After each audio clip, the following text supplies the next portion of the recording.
Good evening. The news, according to the latest update from the Ministry of Health, there are 336 active cases of COVID-19 on Praslin and 54 on La Digue. This represents 32% of the total active cases in the country. The member of the National Assembly for the two districts on Praslin say that the situation is alarming. They are advising their constituents to take their responsibilities and follow the health guidelines in place to ensure that the number of cases on the island decrease and can be put under control.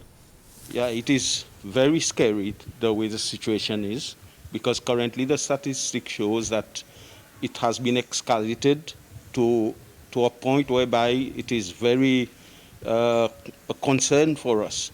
And I implore every Pralinois to ensure that the usual habits that we used to have before the COVID, we need to curb a bit on this and try and protect ourselves as much as possible to help contain the situation. I'm encouraging all the inhabitants of the inner islands, especially my district of Praslin, to take the vaccine, to come forward.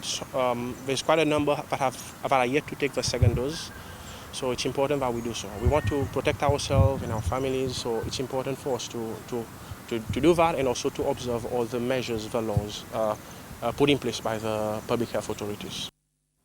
The Social Protection Agency is conducting a review of its STC card program to establish the reason to why 4.7 million rupees worth of social assistance have not been used on some of these cards since 2019. The chief executive of the agency, Brenda Morin, was speaking in a press conference today at the ICCS. The 4.7 million rupees of social assistance have accumulated over 2 years as a result of some cards being inactive and others the amount credited being spent partly. The agency is working in partnership with STC to see that the money is routed back to the Social Protection Agency coffer and an assessment of the program is being carried out. The CEO said that since the beginning of the year, no new cards have been issued. We are working in partnership with the STC in regard to some non-reconciled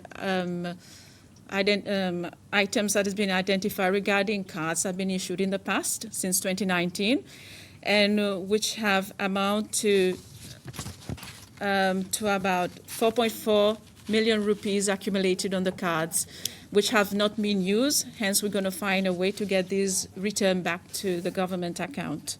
If you could tell us why that it took so long for the agency to figure out that there are so many cards that have been inactive. Prior to my appointment, this process was not in place. And since I've been appointed, I've been working on various issues and I've now arrived at STC card is one.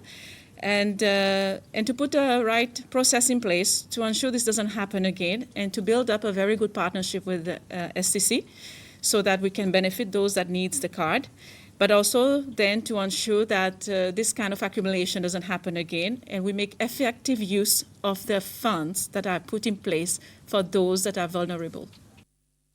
The Truth, Reconciliation and National Unity Commission, TRNUC, is calling on the government to fully support the commission through the allocation of resources required. TRNUC's chairperson, Gabrielle McIntyre, made the plea on the first day of hearing for this month of June. She said the commission has been systematically denied the minimum resources it needs to carry out its mandate from the outset of its operations, in violation of Section 15(2) of its Act, which says the Commission shall be allocated a budget from the Consolidated Fund to cover its operations, including the numerations of commissioners and support staff.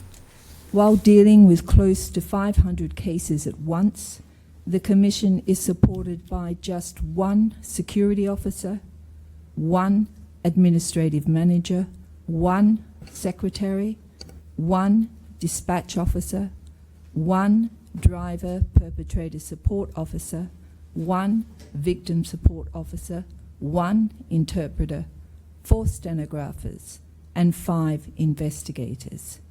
Notably, the Secretariat of the Commission does not have a CEO, no legal support staff, archivists, or any research staff. Staff critical to the ability of the Commission to determine allegations of human rights violations and conduct the research necessary for its final report. The lack of critical staff has greatly impugned the effectiveness of the Commission, as has the complete lack of transcripts and archivists. In this respect, the Commission does not have an easily accessible record that it can refer to. Rather, it is forced to rely on handwritten notes and memory to determine complaints made. The responsibilities upon the Commission are serious, yet it continues to labour without even the minimum resources required to successfully complete its mandate. The Commission notes that it has recently met with representatives of the Ministry of Finance to reiterate its necessary requirements, and it urges the government to fully support the Commission through the allocation of the resources required through the mid-year budget review.